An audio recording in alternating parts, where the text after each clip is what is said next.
ಚೆನ್ನಾಗಿ ನೋಡ್ತಾರೆ. ನೀವು ಕೇಳ್ತೀರಾ ನಿಮ್ಮ ಅತ್ತೆಯವ್ರ ಹತ್ರ ಹೇಗೆ ನೋಡ್ಕೋತಾ ಇದ್ದಾರೆ ಏನು ಅಂತ ಕೇಳಿದ್ವಿ. ವಿಚಾರಿಸಿದ್ದೀರಾ? ಹೌದು ಚೆನ್ನಾಗಿ ನೋಡ್ತಾವ್ರೆ ನಾನು ಹೇಳಿ ಇದು ಮಾಡಿದ್ರು.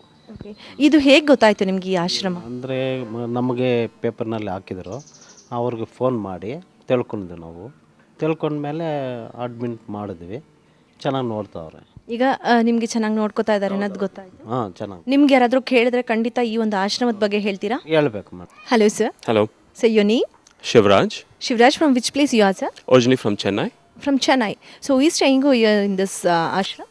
My grandmother. Grandmother. How old she is? She's over 90. Okay. Since how long she is staying over here? Since the middle of Jan. Middle of Jan. Already 2 months completed.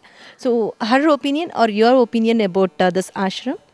Well, I think it's a very quiet place and it's well run, well maintained.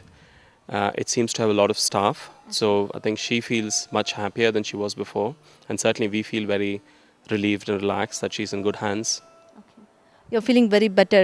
Your grandma is also feeling very better who is staying Her over wounds here. have also improved. I think where she was staying in an ashram before, and she had developed a lot of bed sores and etc. So she needs continuous medical treatment, and she also needs everyday care because she is immobile. So.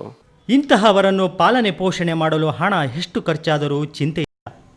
ನೀಡಲು ಜನ ಹಿಂದೇಟು ಹಾಕುವುದಿಲ್ಲ. ಒಟ್ಟಿನಲ್ಲಿ ತಮ್ಮ ಹೆತ್ತವರು ಬಂಧುಗಳು ಹೀಗಾದರೂ ಇಲ್ಲಿ ಸುರಕ್ಷಿತವಾಗಿದ್ದಾರಲ್ಲ, ನೆಮ್ಮದಿಯಿಂದ ಇದ್ದಾರಲ್ಲ ಎನ್ನುವುದಷ್ಟೇ ಸಾಕು ಅವರಿಗೆ.